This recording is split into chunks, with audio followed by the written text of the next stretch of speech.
ഓം ശാന്തി. നമ്മൾ ഓരോരുത്തരും നമുക്ക് വേണ്ടി ഉണ്ടാക്കി വെച്ചതായിരിക്കുന്ന, നമ്മളെക്കുറിച്ചുള്ളതായിരിക്കുന്ന ഒരു ചിത്രമുണ്ട്. അതാണ് നമ്മുടെ ജീവിതത്തിൻ്റെ വിജയത്തിൻ്റെയും പരാജയത്തിൻ്റെയും മുഖ്യമായ ഘടകമാവുന്നത്. ഒരിക്കൽ ഡോക്ടർ മാർട്ടിൻ സെലിൻ തൻ്റെ ഒരു പരീക്ഷണത്തിലൂടെ, ഒരു കൊച്ചു പരീക്ഷണത്തിലൂടെ ഇത് തെളിയിക്കുകയുണ്ടായിരുന്നു. 2 നായ്ക്കളെ അദ്ദേഹം 2 പെട്ടികളിലാക്കി. ഒരു പെട്ടിക്ക് നായയ്ക്ക് പുറത്തു കടക്കാനുള്ളതായിട്ടുള്ള വാതിലുള്ളതും, ഒരു പെട്ടിക്ക് വാതിലില്ലാത്ത അടച്ചുപൂട്ടിയ ഒരു പെട്ടി. എന്നിട്ട് 2 നായ്ക്കൾക്കും ആദ്യം ബെല്ല് കേൾപ്പിച്ചു. ബെല്ല് കേൾപ്പിച്ച ശേഷം ലൈറ്റായിട്ട് അവർക്ക് ഷോക്ക് കൊടുത്തു. ഷോക്ക് കൊടുത്ത സമയത്ത് നായ്ക്കൾ ആ പെട്ടിയുടെ കിടന്ന് ഓടാൻ തുടങ്ങി. ഒരു നായ ഓടി ഓടി ചാടി ചാടി നോക്കിയപ്പോൾ ആ പെട്ടിയുടെ ഡോർ തുറന്നു. അതിലൂടെ ആ നായ പുറത്തേക്ക് ചാടി ഓടിപ്പോയി. വേറൊരു നായ മുഴുവൻ അങ്ങോട്ടും ഇങ്ങോട്ടും ഷോക്കായപ്പോൾ പരന്നു നടന്നു. പക്ഷെ അതിന് പുറത്തു കിടക്കാൻ വഴിയില്ലായിരുന്നു. അങ്ങനെ 2-3 പ്രാവശ്യം ബെല്ലിൻ്റെ ശബ്ദം കേൾക്കും. അത് കഴിഞ്ഞ ശേഷം വീണ്ടും ഇലക്ട്രിക് ഷോക്ക് വരും. ആ നായയ്ക്ക് പുറത്തു കിടക്കാൻ കിടന്ന് ഓടും. 2-3 പ്രാവശ്യം ഓടിക്കഴിഞ്ഞപ്പോൾ ആ നായയ്ക്ക് ബോധ്യമായി, എനിക്കിതൊന്ന് പുറത്തു കിടക്കാൻ സാധ്യമല്ല. ഈ 2-3 പ്രാവശ്യത്തെ അവസ്ഥ കഴിഞ്ഞ ശേഷം വീണ്ടും ബെല്ല് കേൾപ്പിച്ചു, ഷോക്ക് കൊടുത്തു. ആ സമയത്ത് ആ നായ മിണ്ടാതെ ആ പെട്ടിയിലുള്ള ഷോക്ക് സഹിക്കാൻ വേണ്ടി തയ്യാറായിട്ടിരുന്നു. അങ്ങനെ ഈ നായ പ്രതികരിക്കാതായ ശേഷം ഈ പെട്ടിയുടെ നിന്ന് പുറത്തു കടന്ന നായേനെയും ഈ പെട്ടിയുടെ ഉള്ളിൽ അനങ്ങാതിരുന്ന നായേനെയും 2നും കൂടി ഒരേ പെട്ടിയിലാക്കിയ ശേഷം വീണ്ടും ബെല്ല് കേൾപ്പിച്ചു, ഷോക്ക് കൊടുത്തു. അങ്ങനെ ബെല്ല് കേട്ടതും ആദ്യം പുറത്ത് ചാടിയ നായ ബെല്ല് കേട്ടതും പുറത്തേക്ക് ചാടി ഇറങ്ങി ഓടി.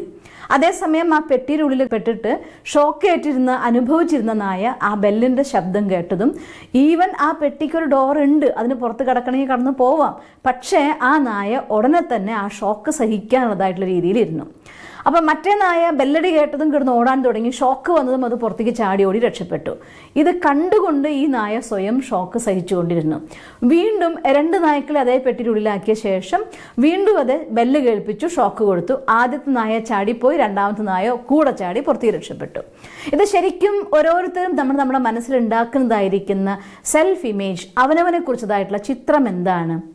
ഇതാണ് വളരെ കൃത്യമായിട്ട് ഈ പരീക്ഷണത്തിലൂടെ ഡോക്ടർ മാർട്ടിൻ സെലിൻ നമുക്ക് കാണിച്ചു തരുന്നത്.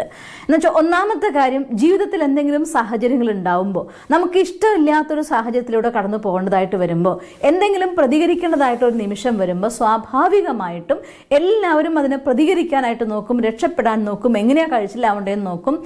ചിലർക്ക് വാതിൽ തുറന്നു കിട്ടും, അവർ രക്ഷപ്പെടും. ചിലർക്ക് പുറത്തു കിടക്കാൻ പറ്റാത്ത അവസ്ഥ, കുറേ പരിശ്രമിച്ച ശേഷം കുറച്ച് പ്രാവശ്യം ഇത് നിരന്തരമായിട്ട് അനുഭവിക്കാൻ തുടങ്ങിയ സ്വാഭാവികമായിട്ടും നമ്മുടെ മനസ്സ് ആ സാഹചര്യത്തിൽ ഏത് രീതിയിലുള്ളതായിരിക്കുന്ന, സഹിക്കണോ അല്ലെങ്കിൽ ക്ഷമിക്കണോ അല്ലെങ്കിൽ നിരാശരാവണോ, ഏത് രൂപത്തിലുള്ളതായിരിക്കുന്ന രീതിയിൽ നിങ്ങൾ അതൊന്ന് മാറാൻ പറ്റാത്തൊരവസ്ഥ ക്രിയേറ്റ് ചെയ്യുന്നു, ആ രീതിയിൽ നമ്മുടെ ഒരു മനോചിത്രം നമ്മൾ ഉണ്ടാക്കി വെക്കും. അങ്ങനെ പല സാഹചര്യങ്ങൾ കൊണ്ട് ഉണ്ടാക്കപ്പെടുന്നതായിരിക്കുന്ന മനഃചിത്രങ്ങൾ അഥവാ നമ്മുടെ സെൽഫ് ഇമേജസ്, നമുക്ക് നമ്മളെക്കുറിച്ച് നമ്മുടെ മനസ്സിൽ നമ്മൾ ക്രിയേറ്റ് ചെയ്യുന്നതായിരിക്കുന്ന ഇമേജസ്, ഇതാണ് എപ്പോഴും മനുഷ്യൻ്റെ ജീവിതത്തിൽ മുന്നോട്ടുള്ള യാത്രയിൽ വലിയ തടസ്സങ്ങളായിട്ട് ഏറ്റവും വലിയ ബാരിയർ എന്ന് പറയുന്നത് ഇത് പൊട്ടിക്കുക എന്നുള്ളത് തന്നെയാണ്. ഈവൻ പലപ്പോഴും നമുക്ക് രക്ഷപ്പെടാൻ പറ്റുന്ന രീതിയിലുള്ള സാഹചര്യങ്ങൾ നമ്മുടെ മുന്നിൽ വന്നേക്കും. പക്ഷേ മുന്നുണ്ടായതായിട്ടുള്ള അനുഭവങ്ങൾ കൊണ്ട് എന്നെക്കൊണ്ടത് സാധ്യമല്ല, അഥവാ എനിക്ക് ഇങ്ങനെ പറ്റൂ എന്നൊക്കെ രീതിയിൽ നമുക്ക് തന്നെ ഉണ്ടാക്കി വെച്ചതായിരിക്കുന്ന കുറേ മതിലുകൾ ഉണ്ടായിരിക്കും. ആ മതിലുകളിൽ നിന്ന് പൊട്ടിച്ചു പുറത്തു പോകാൻ പറ്റാത്തിടത്തോളം കാലം ഒരിക്കലും എന്തൊക്കെ തന്നെ സ്വപ്നം കണ്ടാലും അതിനെന്തൊക്കെ തന്നെ കാര്യങ്ങൾ നിങ്ങൾ ചെയ്യുന്നുണ്ടെങ്കിലും ഈ മതിൽ പൊട്ടിക്കാത്തിടത്തോളം കാലം ഒരിക്കലും മുന്നോട്ടുള്ള യാത്ര നമുക്ക് പറ്റില്ല. തുടങ്ങും, നമ്മൾ ആഗ്രഹിക്കും, അതിനുവേണ്ടി പ്ലാൻ ചെയ്യും, അതിനുവേണ്ടി കുറച്ച് കാര്യങ്ങളൊക്കെ ചെയ്തു നോക്കും. പക്ഷേ അതിൻ്റെ പ്രാക്ടിക്കലായിട്ടുള്ള ഇംപ്ലിമെൻറ്റേഷന് സമയം വരുമ്പോൾ ഈ മതിൽ ചുറ്റും നമ്മൾ വന്നങ്ങ് വലയം ചെയ്യും. നിങ്ങൾ പരിശ്രമിച്ച് നോക്കുമ്പോഴത്തേക്കും ഇത് നിന്നെ കൊണ്ടാവില്ല, എനിക്ക് പറ്റില്ല, ഇത് എത്ര തവണ ഞാൻ ശ്രമിച്ചതാണ് എന്നിട്ട് നടന്നിട്ടില്ല, ഇങ്ങനെയൊക്കെയല്ലേ, എന്നെക്കൊണ്ടൊക്കെ ഇങ്ങനെ പറ്റൂ. അല്ലെങ്കിൽ നമ്മളെപ്പോലുള്ളതായിട്ടുള്ള സാധാരണക്കാർക്ക് ഞാൻ പലപ്പോഴും ഓർമ്മിക്കും, പലപ്പോഴും പല കാര്യങ്ങളെക്കുറിച്ചുള്ള വീഡിയോ ചെയ്ത ശേഷം അതിൽ വോയിസ് മെസ്സേജ് വരുമ്പോൾ ഒരു പക്ഷേ ടോളറൻസിനെ കുറിച്ചായിരിക്കാം, അല്ലെങ്കിൽ അവനവൻ്റെ ചിന്താധാരയെക്കുറിച്ചായിരിക്കാം, നമ്മുടെ സംസ്കാരത്തിലൊരു മാറ്റം കൊണ്ടുവരേണ്ടതിനെ കുറിച്ചായിരിക്കാം, ഇങ്ങനെ ഏതൊരു കാര്യത്തെക്കുറിച്ചും ഉള്ളതായിരിക്കുന്ന വീഡിയോസ് ഇട്ട് കഴിഞ്ഞ് അതിൻ്റെ കമൻസ് വരുമ്പോൾ അഥവാ അതിനെ ചോദ്യങ്ങളായിക്കൊണ്ടുള്ള വോയിസ് മെസ്സേജസ് വരുന്ന സമയത്ത് പലപ്പോഴും പലരും പറയാറുള്ളതായിട്ടുള്ള ഒരു കോമൺ ഫാക്ടർ, അത് ഞാൻ ഇവിടെ നിങ്ങളെടുത്ത് പറയുകയാണ്. അതുകൊണ്ടാണ് ഇന്ന് ഇങ്ങനൊരു വീഡിയോ ചെയ്യണം എന്ന് ഞാൻ ആഗ്രഹിച്ചത് തന്നെ. നമ്മൾ സാധാരണക്കാരാണല്ലോ സിസ്റ്റർ. അണ്ടർലൈൻ നമ്മൾ സാധാരണക്കാരാണല്ലോ സിസ്റ്റർ. സാധാരണക്കാരായിരിക്കുന്ന ഞങ്ങൾ സിസ്റ്ററെ പോലെ സ്പിരിച്വലി ഒരു ലൈഫ് സെലക്ട് ചെയ്തവരല്ല, അല്ലെങ്കിൽ അത്തരത്തിലുള്ളതായിട്ടുള്ള ഒരു ധ്യാനം, പരിശീലനം, പഠനം ഒന്നുമായിട്ട് മുന്നോട്ട് വന്നിട്ടില്ല. അപ്പം എന്നെപ്പോലുള്ള സാധാരണക്കാരികളായിരിക്കുന്ന സ്ത്രീകൾ, അല്ലെങ്കിൽ എന്നെപ്പോലുള്ളതായിരിക്കുന്ന സാധാരണക്കാരായ മനുഷ്യന്മാർ, ഞങ്ങളെ സംബന്ധിച്ചിടത്തോളം ഞാൻ നിങ്ങളടുത്ത് കോട്ടിങ് എടുത്ത് പറയട്ടെ, ഒരു മനുഷ്യനെ സംബന്ധിച്ചിടത്തോളം പ്രത്യേകിച്ച് ഒന്നുമില്ല എന്നുള്ളത് സത്യം. നിങ്ങളെപ്പോലെ ഒരു സാധാരണയായ ഒരു അച്ഛൻ്റെ അമ്മയുടെയും മകളായി ജനിച്ച് ആ അച്ഛൻ്റെ അമ്മയുടെയും സാധാരണ ഒരു കുടുംബം, അങ്ങനെ ഒരു കുടുംബത്തിൽ അവിടെ നമ്മൾ പഠിച്ചു, വളർന്നു, കാര്യങ്ങൾ ചെയ്തു. പഠനത്തിനും മനസ്സിലുണ്ടായതായിട്ടുള്ള തീവ്രമായ ഇച്ഛ. ഞാൻ നിങ്ങൾക്ക് മുന്നൊരു വീഡിയോ ഇട്ട് തന്നത് നിങ്ങൾ ഓർമ്മിക്കുന്നുണ്ടായിരിക്കും. എങ്ങനെയാണ് ഞാൻ ഈശ്വരി വിശ്വവിദ്യാലയത്തിലെ തപസ്സിൻ്റെ മാർഗത്തിൽ വരുന്നത്, എങ്ങനെയാണ് ലോ ഓഫ് അട്രാക്ഷൻ എൻ്റെ ലൈഫിൻ്റെ ഉള്ളിൽ പ്രാക്ടിക്കലായിട്ട് വന്നതെന്നൊക്കെ അറിഞ്ഞുകൊണ്ട് ഞാൻ ചെയ്ത ലോ ഓഫ് അട്രാക്ഷൻ ആയിരുന്നില്ല. എന്നിട്ട് പോലും ആ കുഞ്ഞുനാളിൽ ഞാൻ കണ്ടതായിട്ടുള്ള എൻ്റെ ഡ്രീം 13ാമത്തെ വയസ്സിൽ എങ്ങനെ എനിക്ക് സാക്ഷാത്കരിച്ച് കിട്ടിയെന്നുള്ളത്. എല്ലാ മനുഷ്യന്മാരും സാധാരണക്കാരാണ്. നിരന്തരമായിരിക്കുന്ന സങ്കല്പധാര ഒരാൾ തൻ്റെ ഉള്ളിൽ അറിഞ്ഞുകൊണ്ടോ അറിയാതെയോ നിരന്തരമായിട്ടുണ്ടാകുന്നുണ്ട് എങ്കിൽ ആ അവസ്ഥകളിലേക്ക് മനുഷ്യൻ നയിക്കപ്പെടുകയാണ്.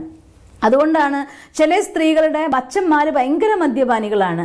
ആ മദ്യപാനികളായിരിക്കുന്ന അച്ഛൻ്റെ മകളായി ജനിച്ചതുകൊണ്ട് തന്നെ മദ്യം കഴിക്കുന്ന മനുഷ്യന്മാരോട് എനിക്ക് വെറുപ്പാണ് എന്ന് പറയുന്നു. ഒരു കാരണവശാലും അങ്ങനെ ഒരാളുടെ കൂടെ ജീവിക്കരുത് എന്ന് നിശ്ചയിച്ചു. എന്നിട്ടും കല്യാണം കഴിഞ്ഞ് വന്നപ്പോൾ മദ്യപാനിയായിരിക്കുന്ന ഭർത്താവിൻ്റെ കൂടെ വന്നു. ഇതും എൻ്റെ അടുത്ത് പലരും പറയാറുണ്ട്, പല പല സാഹചര്യങ്ങളും. ഞാൻ ഒരു ഉദാഹരണം ഇൻ ജനറൽ നിങ്ങളുടെ അടുത്ത് പറഞ്ഞേ ഉള്ളൂ. എന്തുകൊണ്ടാണെന്ന് വെച്ചാൽ ഒരു കാര്യത്തിനോട് നമ്മളുണ്ടാകുന്ന മനോഭാവം, നിരന്തരമായിട്ട് നമ്മളുണ്ടാകുന്ന തോട്ട്സ്, ഈ എനർജി, ഇത് പോസിറ്റീവ് ആണെങ്കിലും നെഗറ്റീവ് ആണെങ്കിലും അത് നമ്മളിലേക്ക് അറിയാതെ ആകർഷിക്കപ്പെട്ടു വന്ന് പോവുകയാണ്. അപ്പം ഞാനൊരു സ്റ്റേറ്റ്മെൻറ്റ് ഇറക്കുകയാണ്, ഞാൻ സാധാരണക്കാരിയാണ്. മീൻസ് ഞാൻ എനിക്ക് വേണ്ടതായിരിക്കുന്ന എൻ്റെ മെൻ്റൽ ഇമേജ് സെറ്റ് ചെയ്ത് വെച്ചിരിക്കുകയാണ്. എന്നെപ്പോലൊരു അമ്മയ്ക്ക്, എന്നെപ്പോലൊരു സ്ത്രീക്ക്, എന്നെപ്പോലൊരു പുരുഷന്, ഇങ്ങനെയുള്ളതായിരിക്കുന്ന സാധാരണമായിരിക്കുന്ന എനിക്ക് ഇങ്ങനെയൊക്കെയല്ലേ പറ്റൂ. എന്നെപ്പോലൊരാൾക്ക് ഇങ്ങനെയൊക്കെ ചിന്ത വന്നുകൂടെ? വരാം, ഒരു സംശയവുമില്ല. എന്ത് നിങ്ങളുടെ നിന്ന് വരുന്നു അത് നിങ്ങൾക്കുള്ളതാണ്. അത്തരം സാഹചര്യങ്ങളിൽ കുരുങ്ങി വിഷമിക്കാതെ അങ്ങനെയുള്ളതായിരിക്കുന്ന നമ്മുടെ ഉള്ളിൽ നിന്ന് വരുന്നതായിരിക്കുന്ന, ഉദാഹരണം പറഞ്ഞാൽ ഒരാൾ എന്നോട് മോശമായി, വളരെ മോശമായി പെരുമാറിയിരിക്കുകയാണ്. പല സന്ദർഭങ്ങളിലും പല സാഹചര്യങ്ങളിലും കല്യാണപ്പുരയിൽ വെച്ചിട്ട്, അതല്ലാന്നുണ്ടെങ്കിൽ മറ്റേതെങ്കിലും ഒരു ഫംഗ്ഷനിൽ വെച്ചിട്ട്, വീട്ടിൽ ഗസ്റ്റുകളുടെ ഇടയിൽ വെച്ചിട്ട് കിട്ടുന്ന സമയങ്ങളൊന്നും തന്നെ മിസ്സാക്കാതെ എന്നെ നിരന്തരമായിട്ട് അപമാനിച്ച ഒരാളാണ്. അതുകൊണ്ട് എൻ്റെ മനസ്സിൽ നിന്ന് അവരോട് വൈരാഗ്യം ഉണ്ടാവില്ലേ, വെറുപ്പുണ്ടാവില്ലേ?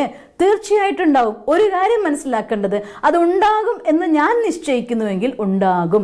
എനിക്കത് കൊണ്ടു നടക്കണോ? തീർച്ചയായിട്ടും കൊണ്ടു നടക്കാം. ഒരു കാര്യം ഒന്ന് ഓർത്ത് നോക്കിയേ, ഒരു 1/4 ഗ്ലാസ് വെള്ളം എടുത്തിട്ട് നിങ്ങളുടെ സ്വന്തം കയ്യിൻ്റെ ഉള്ളിൽ ഇങ്ങനെയൊന്നും പിടിക്കേണ്ട, ഇങ്ങനെ തന്നെ പിടിച്ചോ, ഇങ്ങനെ തന്നെ കയ്യിൽ പിടിച്ചുകൊണ്ടിരിക്കാൻ പറഞ്ഞാൽ ഓരോ 10 മിനിറ്റ് കഴിയുമ്പോഴും നിങ്ങൾക്ക് അതിൻ്റെ ഭാരം കൂടിക്കൊണ്ടിരിക്കുന്ന അനുഭവം ഉണ്ടാവും. ഒരു 4 മണിക്കൂർ സമയം കയ്യിൽ 1/2 ഗ്ലാസ് വെള്ളം മതി പിടിച്ചുകൊണ്ടിരിക്കേണ്ടി വന്നാൽ കൈ കടയാൻ തുടങ്ങും. ആ വെള്ളത്തിൻ്റെ വെയിറ്റ് കൂടിയിട്ടില്ല. പിന്നെ എന്തുകൊണ്ടാണ് കൈ കടയാൻ തുടങ്ങണമെന്നറിയോ? ആ വെള്ളം നിങ്ങളുടെ കയ്യിൽ പിടിച്ചിരുന്നത് കൊണ്ടാണ് അങ്ങനെ കൈക്ക് ബലം കൊടുക്കേണ്ടി വരികയാണ്.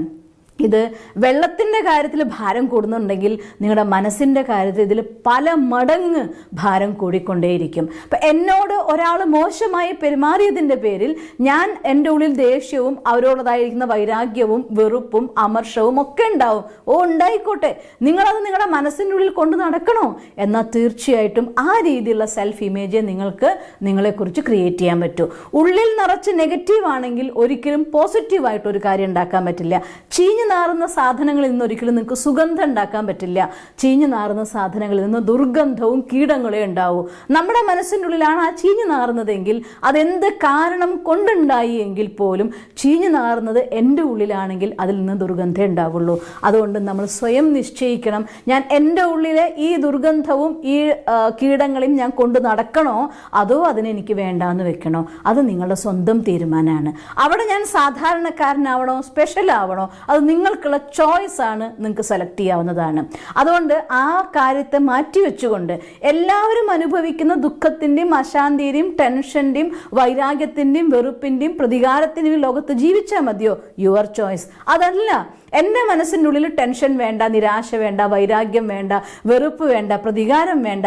ഞാൻ എൻ്റെ മനഃചിത്രത്തിന്, എൻ്റെ സ്വരൂപത്തിന് ഏറ്റവും നന്നാക്കിക്കൊണ്ട് എൻ്റെ ജീവിതം ഹാപ്പിയസ്റ്റ് ആയിട്ട് ജീവിക്കണം എന്ന് നിങ്ങൾ ആഗ്രഹിക്കുന്നുണ്ടോ എങ്കിൽ ഈ പറഞ്ഞ എല്ലാ വേസ്റ്റിനും നമുക്ക് കളഞ്ഞേ പറ്റൂ. അതുകൊണ്ട് ഇലക്ട്രിക് ഷോക്ക് കിട്ടുമ്പോൾ അനങ്ങാതിരുന്ന് സഹിച്ചിരിക്കണോ അതോ അതിൽ നിന്ന് പുറത്തേക്ക് ചാടി ഓടി രക്ഷപ്പെടണോ, നിങ്ങളുടെ കയ്യിലുള്ള ചോയ്സാണ്. അതിന് ഉത്തമമായിരിക്കുന്ന ഒരു ഉദാഹരണം, നമുക്ക് മുന്നോട്ട് പോകാൻ ആഗ്രഹിക്കുന്നുണ്ടെങ്കിൽ അതിനുതകുന്ന രീതിയിലുള്ളതായിരിക്കുന്ന പഠനം അത് അനിവാര്യമാണ്. അതുകൊണ്ടാണ് ഈശ്വരീയ വിശ്വവിദ്യാലയത്തിൽ ഞാൻ ഒരുപാട് വീഡിയോസിൽ പറഞ്ഞിട്ടുണ്ട്, ഞാൻ ഒരിക്കൽ കൂടെ നിങ്ങളോട് പറയാൻ ആഗ്രഹിക്കുകയാണ്. ഈശ്വരീയ വിശ്വവിദ്യാലയത്തിൽ എല്ലാ ദിവസവും പ്രഭാതത്തിൽ 7 മണി സമയത്ത് സത്സംഗം നടക്കാറുണ്ട്. എല്ലാവർക്കും പഠിക്കാവുന്ന കാര്യമാണ്. പണ്ടത്തെ പോലെ ബ്രഹ്മകുമാരി സെന്ററിലായിരുന്നു ആദ്യം ബേസിക് കോഴ്സസ് ഇങ്ങനെ ഓൺലൈനിൽ ചെയ്യില്ലായിരുന്നു. നിങ്ങൾക്ക് പഠിക്കണമെങ്കിൽ സെന്ററിൽ പോകാമായിരുന്നു. പക്ഷേ ഇന്ന് അങ്ങനെയല്ല. നിങ്ങൾക്ക് വീട്ടിലിരുന്നു കൊണ്ട് തന്നെ ബേസിക് കോഴ്സ് പഠിക്കാനും റെഗുലർ ക്ലാസ് അറ്റൻഡ് ചെയ്യാനും അഡ്വാൻസ് ക്ലാസ്സുകൾ അറ്റൻഡ് ചെയ്യാനുള്ളതായിരിക്കുന്ന എല്ലാ ചാൻസസും ഉണ്ട്. നിങ്ങൾക്ക് ഏത് സമയത്ത് വേണമെങ്കിലും കുറച്ച് സമയം കണ്ടെത്തണം. പലപ്പോഴും അമ്മമാർ പറയാറുണ്ട്, രാവിലെ നേരത്തെ പണിയായിരുന്നു, കാര്യങ്ങളായിരുന്നു, അതുകൊണ്ട് ഇതൊക്കെ കഴിഞ്ഞ ശേഷം അങ്ങനെ ഒരു സത്സംഗത്തിന് ഇരിക്കാമെന്ന് ഞാൻ വിചാരിച്ചു എന്ന്. ഒരിക്കലും തെറ്റല്ല. അത് മതിയോ ചോദിച്ചാൽ അത് മതി എന്ന് തന്നെ ഞാൻ പറയാറ്. പക്ഷെ ഒരു കാര്യം ഞാൻ പറഞ്ഞു തരട്ടെ, രാവിലെ എഴുന്നേൽക്കുമ്പോൾ ആദ്യം എക്സസൈസ് ചെയ്തിട്ട് കാര്യങ്ങൾ ചെയ്യുമ്പോൾ ഒരു ശരീരത്തിന് കിട്ടുന്നതായിട്ടുള്ള ഊർജ്ജവും ഉന്മേഷവും അല്ലാതെ നിങ്ങൾക്ക് കിട്ടില്ല. അപ്പം അതുകൊണ്ട് ബെറ്റർ ഐഡിയ, നമ്മുടെ മനസ്സിന് വേണ്ടതായിരിക്കുന്ന പോസിറ്റീവ് തോട്ട്സ്. ബ്രഹ്മമുഹൂർത്തത്തിൽ എഴുന്നേറ്റ് മെഡിറ്റേഷന് ശേഷം, ഇന്നത്തെ ക്ലാസ് നിങ്ങൾക്ക് കേൾക്കാൻ പറ്റില്ല, പോട്ടെ 7 മണിക്കാണ്, തലേദിവസത്തെ ക്ലാസ് ഉണ്ടായിരിക്കുമല്ലോ, ഓൺലൈനിൽ അവൈലബിൾ ആണ്. നിങ്ങൾ ആ ക്ലാസ് കേൾക്കൂ, പഠിക്കൂ, നോട്ട് ചെയ്യൂ. എന്നിട്ട് ഇന്നത്തെ ദിവസം എൻ്റെ മനസ്സിൻ്റെ സങ്കല്പധാര, എൻ്റെ തോട്ട്സ് ഈ രീതിയിലായിരിക്കണം എന്ന് പ്ലാൻ ചെയ്യൂ. ഏത് സമയത്ത്, ഈവൻ രാവിലെ 9 മണിക്ക് ഞാൻ എന്ത് ചിന്തിക്കണം, 11 മണിക്ക് ഞാൻ എന്ത് ചിന്തിക്കണം, അല്ലെങ്കിൽ 1 മണിക്ക് ഞാൻ എന്ത് ചിന്തിക്കണം, ഏത് ടൈപ്പ് ഓഫ് തോട്ട്സ് ആണ് എൻ്റെ മൈൻഡിൽ ഞാൻ ക്രിയേറ്റ് ചെയ്യേണ്ടത്. അങ്ങനെ മനസ്സും ശരീരവും രണ്ടും മുഴുകിക്കൊണ്ടല്ലാതെ നിങ്ങൾക്ക് എന്തൊക്കെ സമയമുണ്ടോ കയ്യിൽ ഫ്രീ ആയിട്ട്, ആ സമയത്തൊക്കെ ഈ രീതിയിലുള്ളതായിരിക്കുന്ന സങ്കല്പത്തിന് പ്ലാൻ ചെയ്ത് അതിന് നിങ്ങൾ ഊർജം നൽകിക്കൊണ്ട് അതിൽ നമ്മൾ ശ്രദ്ധിച്ചു മുന്നേറുകയാണെങ്കിൽ വളരെ ഈസി ആയിക്കൊണ്ട്, സാഹചര്യങ്ങൾ കൊണ്ടാണ് ഇപ്പോൾ നമ്മുടെ ഉണ്ടായതായിട്ടുള്ള ഈ ഇമേജ് ക്രിയേറ്റ് ചെയ്യപ്പെട്ടിട്ടുണ്ടായിരിക്കുക. അതിനെ പൊട്ടിക്കണം എന്നുണ്ടെങ്കിൽ തീർച്ചയായിട്ടും സോഷ്യൽ ഇമേജസ് യൂസ് ചെയ്യാൻ പറയും. നിങ്ങൾ നോക്കിയാൽ അറിയാം, സോഷ്യൽ ഇമേജ് എന്ന് പറഞ്ഞാൽ നിങ്ങളൊന്ന് ചിന്തിച്ചു നോക്കി നോക്കിയേ. ലോകത്ത് ജയിച്ചതായിരിക്കുന്ന ഏതൊരാളുടെ ഹിസ്റ്ററി പഠിച്ചു നോക്കിയോളൂ, ഒരു 80%, ഒരു 20% ആളുകൾ മാതാപിതാക്കളുടെ സപ്പോർട്ടോട് കൂടിയിട്ട് അല്ലെങ്കിൽ എല്ലാം കിട്ടി വന്ന് വളർന്ന ആൾക്കാർ വേണമെങ്കിൽ ഒരു 20% 10% ഉണ്ടാവുമായിരിക്കും. ബാക്കിയുള്ള 80% ആളുകളും വളരെ താഴ്ന്ന ലെവലിൽ നിന്ന് ജീവിതത്തിൻ്റെ എല്ലാ പ്രയാസങ്ങളെയും കഷ്ടപ്പാടുകളെയും അനുഭവിച്ചുകൊണ്ട് അതിനെല്ലാം അതിജീവിച്ചുകൊണ്ട് വന്നവരാണ്. അത് സമ്പന്നന്മാരാവട്ടെ, കലാകാരന്മാരാവട്ടെ, മറ്റേത് തലങ്ങളിലും അവരുടെ പ്രാഗൽഭ്യം തെളിയിക്കുന്ന പ്രഗത്ഭരായിട്ട് മാറിയിട്ടുണ്ടെങ്കിൽ, പ്രവീണന്മാരായിട്ട് മാറിയിട്ടുണ്ടെങ്കിൽ ഇത്തരത്തിൽ അതിജീവിച്ചവരാണ്. അതുകൊണ്ട് അതിജീവിക്കണമെന്ന് ഞാൻ ആഗ്രഹിക്കുന്നുണ്ടെങ്കിൽ അത്തരം ഒരുപാട് ആളുകളുടെ നല്ല പ്രചോദനമാണ്. ഇങ്ങനെയുള്ള ആളുകളുടെ ജീവിതകഥ നമുക്ക് വായിക്കാൻ സാധിക്കുമെങ്കിൽ, ആത്മചരിത്രം നമുക്ക് വായിക്കാൻ സാധിക്കുമെങ്കിൽ ഈ രീതിയിൽ നമ്മളെ സെൽഫ് മോട്ടിവേറ്റഡ് ആക്കാൻ നിങ്ങൾക്ക് സഹായിക്കാം.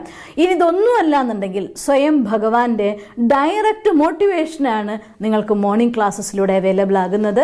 മെഡിറ്റേഷൻ്റെ പ്രാക്ടീസ് ചെയ്ത് ഡെയിലി ക്ലാസ് കേട്ട്, ഇനി ഞാൻ ഒരു കാര്യം പറയാം, ചിലർ പറയും എനിക്ക് ആ പോയിന്റ് പറ്റുന്നില്ല, ഈ പോയിന്റ് പറ്റുന്നില്ല. പോട്ടെ, പറ്റാത്തൊരു പോയിന്റ് ഉണ്ടെങ്കിൽ വിട്ടേക്ക്, പറ്റുന്ന 90 പോയിന്റ് അതിലുണ്ടല്ലോ, അതെടുക്ക്, അതിനെ തൻ്റെ ജീവിതത്തിൻ്റെ ഭാഗമാക്ക്, പ്രാക്ടിക്കലാക്ക്. നമ്മുടെ ഉള്ളിൽ പോസിറ്റിവിറ്റി നിറയുന്നൊരു നിമിഷം, നമ്മുടെ സെൽഫ് ഇമേജ് മാക്സിമം പവർഫുൾ ആവുന്ന നിമിഷം നിങ്ങൾ നിങ്ങളുടെ ജീവിതത്തിൻ്റെ വിജയഗാഥ കുറിക്കപ്പെടുക തന്നെ ചെയ്യും. അതിൽ യാതൊരു സംശയവുമില്ല. അതുകൊണ്ട് ഇത്തരത്തിൽ സ്വയം പോസിറ്റീവായിട്ടുള്ള പഠനത്തിലൂടെ നിരന്തരമായി ധ്യാനവും പഠനവും അഫർമേഷൻസും നമുക്ക് ഞാൻ ആരാണ് എന്നതിനെക്കുറിച്ച് ബോധ്യപ്പെടുത്തൽ സ്വയം ചെയ്യുക, അതാണ് അഫർമേഷൻസിലൂടെ ചെയ്യുന്നത്. ഇത്രയും കാര്യങ്ങൾ നമ്മൾ ശ്രദ്ധിക്കുകയാണെങ്കിൽ നിങ്ങൾ ഇഷ്ടപ്പെടുന്ന രീതിയിലുള്ളതായിരിക്കുന്ന ഒരു സെൽഫ് ഇമേജ്, സ്വയം അവനവനെക്കുറിച്ചുള്ള മനഃചിത്രം ക്രിയേറ്റ് ചെയ്യാനും അതിനെ റിയാലിറ്റിയിലേക്ക് കൊണ്ടുവരാനും നമുക്ക് സ്വയം നമ്മളെ ആദരിച്ചുകൊണ്ട് ആത്മസംതൃപ്തിയോടുകൂടി, ആത്മവിശ്വാസത്തോടുകൂടി, ആത്മസംയമനത്തോടുകൂടി മുന്നോട്ട് പോകാൻ സാധിക്കും. നിങ്ങൾക്കങ്ങനെ സാധിക്കട്ടെ എന്ന് ഞാൻ ഈശ്വരനോട് പ്രാർത്ഥിക്കുന്നു. ഓം ശാന്തി. ദിവസം തോറും ജീവിത വിജയങ്ങൾക്ക് വെളിച്ചം വീശുന്ന പുത്തൻ വീഡിയോകൾക്കായി ഞങ്ങളുടെ യൂട്യൂബ് ചാനൽ സബ്സ്ക്രൈബ് ചെയ്യൂ. നോട്ടിഫിക്കേഷൻ ലഭിക്കുന്നതിനായി ബെൽ ഐക്കൺ ക്ലിക്ക് ചെയ്യൂ. ഒപ്പം ഞങ്ങളുടെ ഫേസ്ബുക്ക്, ട്വിറ്റർ, ഇൻസ്റ്റാഗ്രാം പേജുകൾ ഫോളോ ചെയ്യൂ. നന്ദി.